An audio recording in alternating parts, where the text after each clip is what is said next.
Hey guys, it's Jess back with another Misfit Makers Besties tutorial, and this week we are doing this adorable watermelon tumbler. Make sure you hit that subscribe button. We upload new tutorials every Wednesday and Friday. Also check out our Facebook group. It's free, Misfit Makers, and if you want to take your business to the next level, check out our mentorship group. Okay, so I am starting out with a 22-ounce cafe from the Tipsy Magnolia. I have kind of been on a kick with this size tumbler for a while now. I don't know, I just really am liking this size tumbler. So check it out. The cafe comes with the cute dome lid, but they also have the flat lid if that's what you want. So I'm going in with my pop of color. I have all of my colors pulled aside. I'm using mint, dark mint, white, and then our custom MMBX, and it's hashtag misfits. I love using pop of color because I feel like you get really good coverage, and I know not everybody has the access to go outside and use spray paint, and plus pop of color dries really fast. So since we're doing an ombre here, I want to make sure I'm blending my colors in really well. If you have like blocks where your colors aren't blended nicely, when you go to do that ombre, that harsh line underneath will show through depending on the colors that you use. So thin coats, make sure you're using thin coats so your pop of color doesn't crack. Pop of color is a chalk-based paint. It's not a water-based paint like acrylic paint. And then you should be good to go. It's better to do 2 thin coats than 1 thick coat. Remember that. So after we are happy with our paint, I'm going to dry my tumbler up really, really well. And then I'm going to go in with my adhesive. Today I'm using UV resin as my adhesive, and my UV resin is from the Glitter Guy. Down below you will find some discount codes. Okay, so if you've never used UV resin as your adhesive, it's very similar to the epoxy method. A nice thin coat, a little bit goes a long way. Since we do have that pop of color underneath, just make sure you're not rubbing too hard, because what can happen is you can rub off that chalk paint. So just keep working at it. You can warm. I set my cup in front of my heater, so my cup was still a little warm, and it made that UV resin just kind of glide a lot smoother. But if you're noticing that you're rubbing and you're just not getting anywhere, just go ahead and add a little more UV resin. The colors today I'm using are from Peachy Olive. This first color is Slytherin, gorgeous green. All of these colors are, some of these colors I haven't used in a while, like my greens, Slytherin and Wicked, and I was like, oh my gosh. But I also just reorganized my glitter wall, so there's so many colors. You guys are going to be seeing a lot of new colors that I have not used ever, or I have not used in a long time, because they've been like shoved on my shelf in a bucket, and I haven't even got to enjoy these gorgeous colors. I didn't even know I had some of these colors. So this is Slytherin. Like I said, very pretty, like evergreen color. And then the next color we're using is Wicked. So I'm going to start by getting my base line down of my dark green, and then as you see, I'm just carefully ombreing that dark green out a little bit into our lighter green. I don't want like a full ombre, because I'm trying to be careful not to get this green into my pink. Now, if a few little specks end up in your pink, it's okay, because you should be just tapping very loosely, and only a little bit of glitter should be coming out at a time. If you're still working on perfecting your ombre skills, try practicing on a wine glass. So a wine glass is only $1, and that way you're not flying through your tumblers, which are more expensive. After you get your first color on, we are moving on to Wicked. So I wanted, like a watermelon, I need a dark green, a lighter green, and then into that white, which is the rim. Is it what? There's like a name for that, for the watermelon. Is it a rip, rim? I don't know. Anyway, And we're going to do the same thing with Wicked. We are just going to shake, shake, shake, tap, tap, tap. I'm holding my jar up very high and I'm just allowing a little bit of glitter to come out at a time. I don't want to dump my glitter on. I'm not looking for full coverage because again, I want to create a really pretty ombre. You want your colors to blend it nicely into the next color. Again, you don't want a harsh line. Two colors blending together is how you create a good ombre. Okay, so after our Wicked color, then I'm going in with one of my all-time favorite colors, Ermagurd. And we are just going to use a little bit of this to create that thin white line like you see on a watermelon. I use Ermagurd for everything, guys. I am almost out of this color and there's other colors blended into this jar because, like I said, I use it for everything. Another good white from Peachy Olive is Nookie. I do use that one a lot too. I could have grabbed that one. That one actually has some pink hue to it and that probably would have looked really good. Anywho, and the last color from Peachy, look, let's just enjoy this ombre real quick. Look at these colors blended together so nicely. Love it. I love when you get that perfect ombre. Love it. The last color that I'm using is one of our colors from Peachy Olive. It's a Peachy exclusive mix called Groupie. And it is a really pretty pink kind of color shift, coral color. I don't know. I think of watermelon when I saw this color. It's like a medium fine mix, medium fine, like myself. Oh wait, that's chunky fine. No, that's my husband. Anywho, moving on. And we are just going to do the same thing. We're going to create that harsh line in the middle and then just carefully blend it into our white. Loving the way this looks. You guys are going to be very sad when I do the next step, but I tried to be careful and not cover up too much of my glitter because I didn't want to take away from this gorgeous ombre of all these colors. Another thing, guys, is I'm doing a vertical ombre. You can do the traditional watermelon where your dark green is at the bottom and then you work those colors up. That looks gorgeous as well.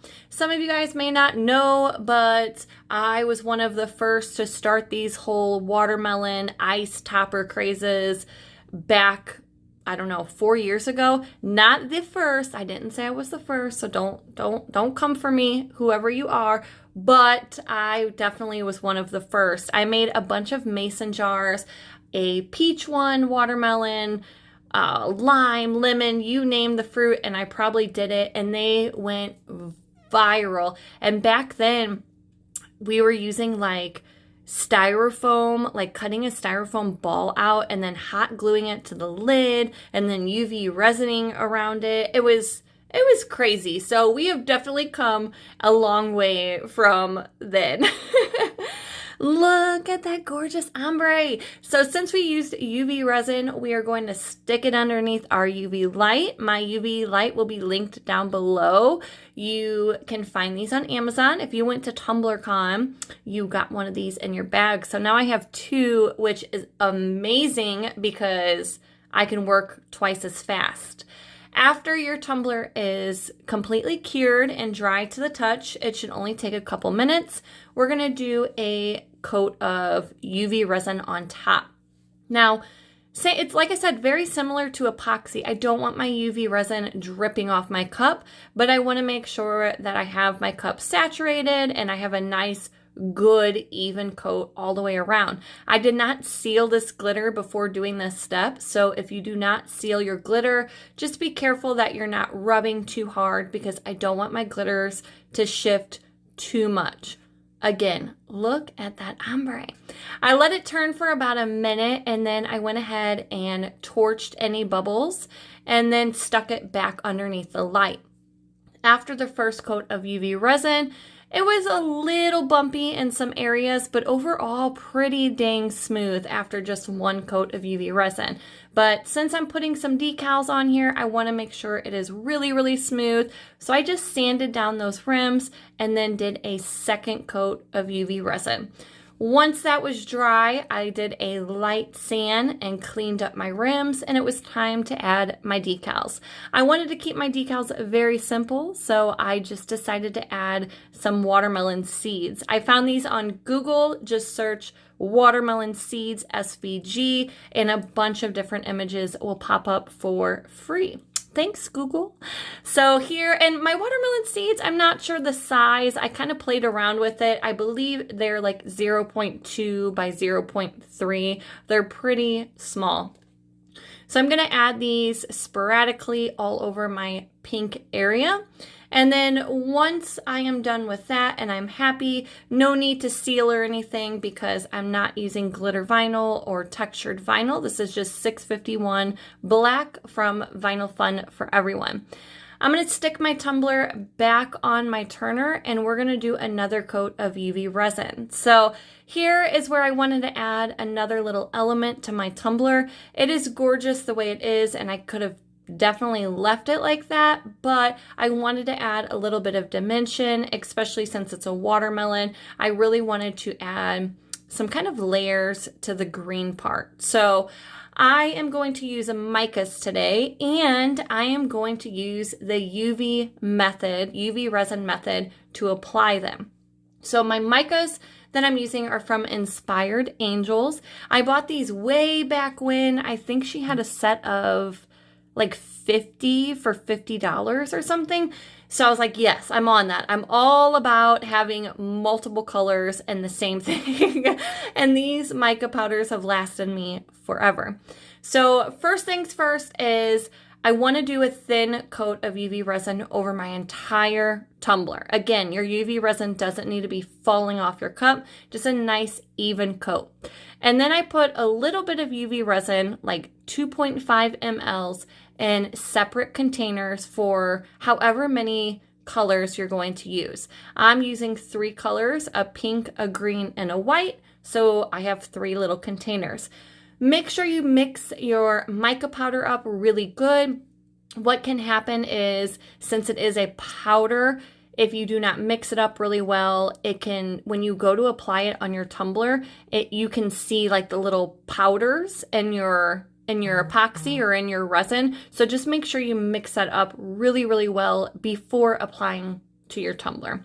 The colors I'm using today are cerise, and my green is peacock green, and my white is just white.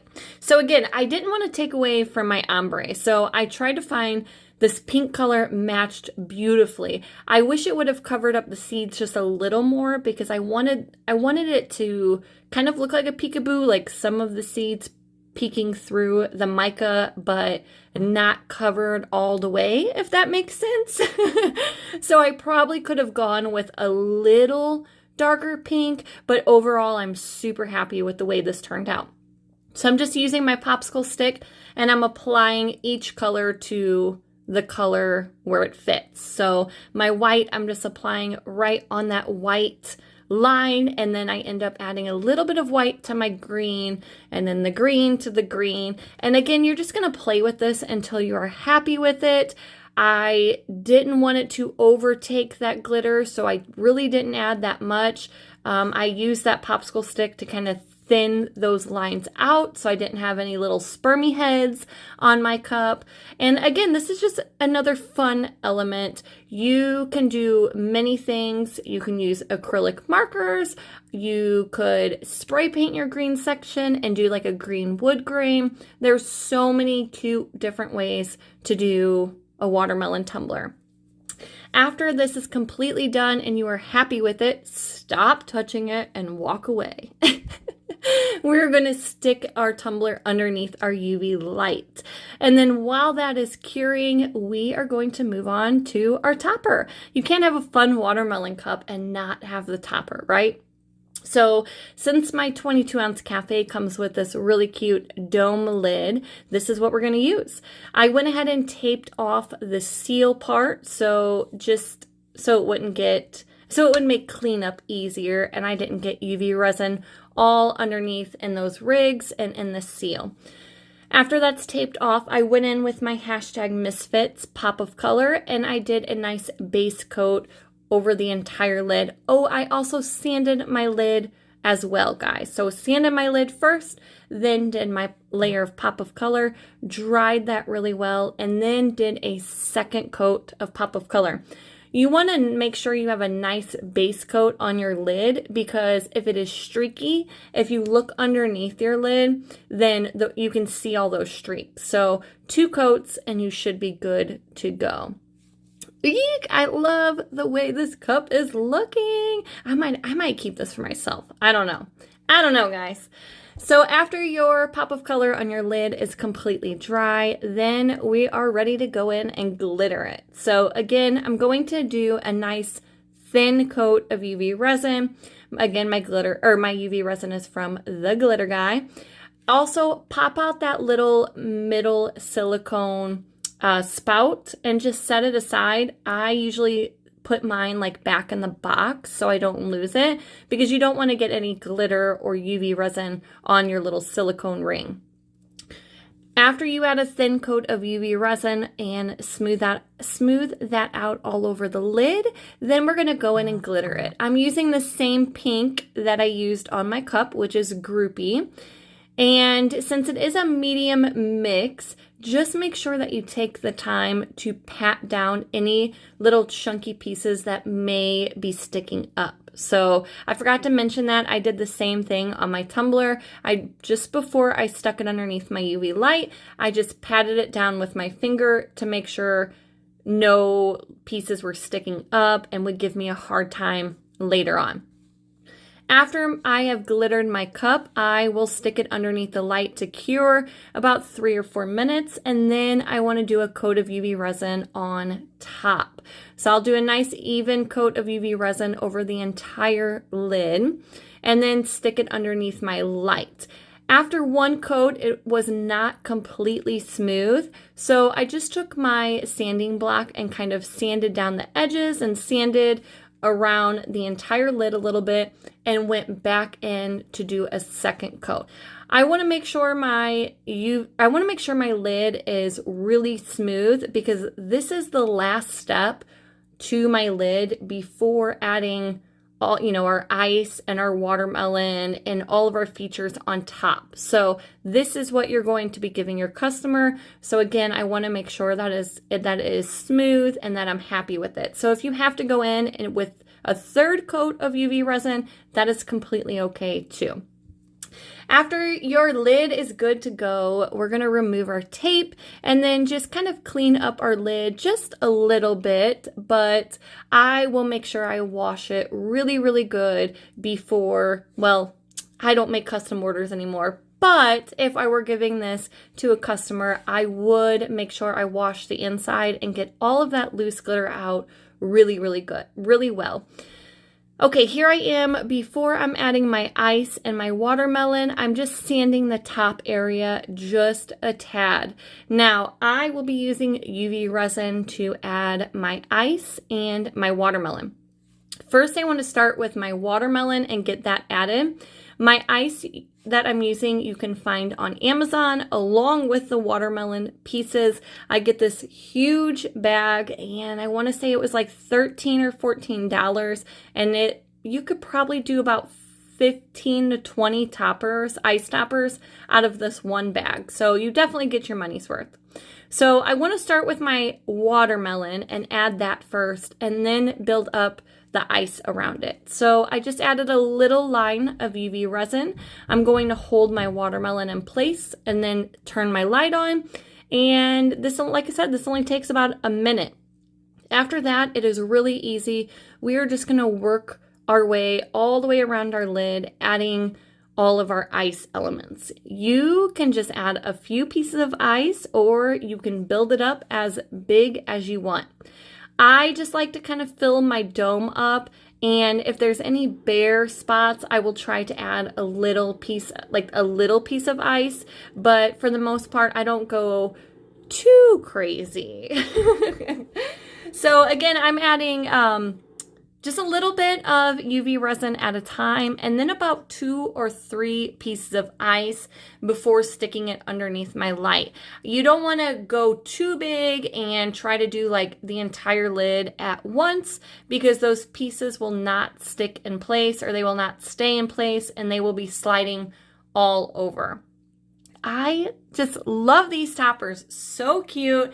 You guys are so creative, and I have been seeing some amazing toppers like waffles and chicken wings and you name it. There's probably been a topper made, and it's just unbelievable how talented some of these people are. For now, I'm going to stick with my ice and my little watermelon slice. Maybe eventually I will venture off to a chicken wing, because I do love me a chicken wing. After I complete my lid, if you are making this for a customer, I will recommend do a coat of epoxy over your ice, okay?